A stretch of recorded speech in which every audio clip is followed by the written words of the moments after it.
నానమ్మ వెళ్ళిపోయింది. నలుగురు కొడుకులకి, ఇద్దరు బిడ్డలకి తాత ఉండగానే పెళ్లి చేసి పంపి తాత తనను విడిచి వెళ్ళగానే నానమ్మ ఒంటరయ్యింది. నలుగురు కొడుకులు రమ్మన్నా అలుసైపోతానేమోననే భయంతో ఓపిక ఉన్నంత వరకు ఒంటరిగానే తన చెయ్యి కాల్చుకుంది.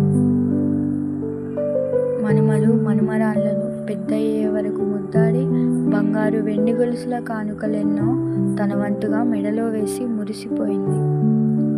బ్రతికున్నంత వరకు ఆకుపచ్చని దీవెనలనే నోటి నిండా కుటుంబం అంతటికీ పంచింది.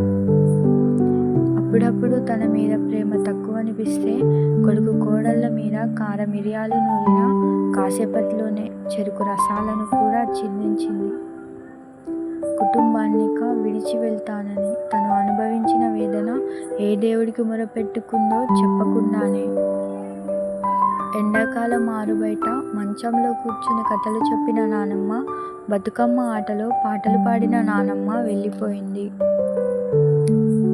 పండుగ రోజు పొద్దంతా మాతో గడిపే నానమ్మ, ఇంటి పెద్దగా కాపు కాచిన నానమ్మ మా ఇంటినే వదిలి వెళ్ళిపోయింది.